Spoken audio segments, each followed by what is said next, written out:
C'est demain que la commission de reconnaissance et de réparation doit dresser un premier bilan, un an après la publication du rapport sur les violences sexuelles dans l'Église. Oui, à cette occasion, nous vous proposons ce soir un témoignage, celui d'une victime de viol, une Mosellane. Elle s'appelle Isabelle. Les faits sont prescrits, mais grâce à la commission de réparation, elle espère aujourd'hui voir son statut de victime reconnu. Anne-Sophie Pierson, Yves Kreidel.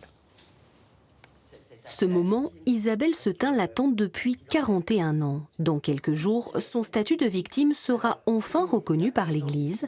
Elle n'a que 17 ans en 1982 lorsqu'elle est violée par un prêtre. Il est également son oncle et son tuteur.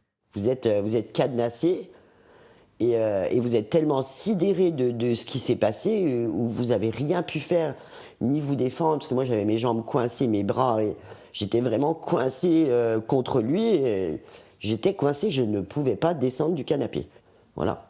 Mais donc il y a un mélange de tout ça dans la colère qu'on a, c'est de ne pas pouvoir se défendre, de ne pas pouvoir l'envoyer quelque part, à la limite être aussi violente que lui et puis qu'il tombe et puis pouvoir partir. Mais je ne sais même pas si j'aurais pu partir, si j'aurais eu cette force. Ce viol, Isabelle Setain va l'enfuir au plus profond de sa mémoire. Ce n'est qu'en 2010, grâce à une psychanalyse, que le souvenir douloureux ressurgit. Mais les faits sont alors prescrits, une nouvelle injustice. On ne peut pas l'effacer parce que le viol intime, il reste toujours là. C'est une blessure irréparable. Moi, j'ai été complètement saccagé. On est souillé, on est meurtri, et en plus, on doit faire face à des paroles parfois de personnes qui sont proches de vous, de votre famille, extérieures, qui vous disent « Mais est-ce que tu n'as pas provoqué ça? Essaye de te rappeler. » Non mais... On ne consent pas à un viol. Son violeur, désormais décédé, n'a exprimé ni remords ni regrets.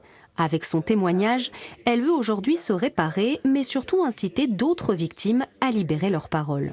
C'est pas nous qui devons avoir honte, c'est les auteurs de ces actes qui sont des délits qui doivent avoir honte. C'est pas nous, ni moi, ni mes enfants, qui doivent avoir honte du fait que moi je parle de mon viol.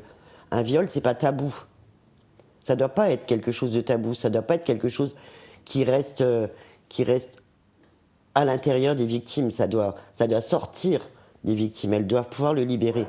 Victime d'un infarctus, à 58 ans, elle veut désormais aller de l'avant sans pour autant pardonner. Je ne crois pas que j'arriverai à pardonner. Je ne pense pas pouvoir pardonner un jour. On ne peut pas pardonner ça, même si on est chrétien.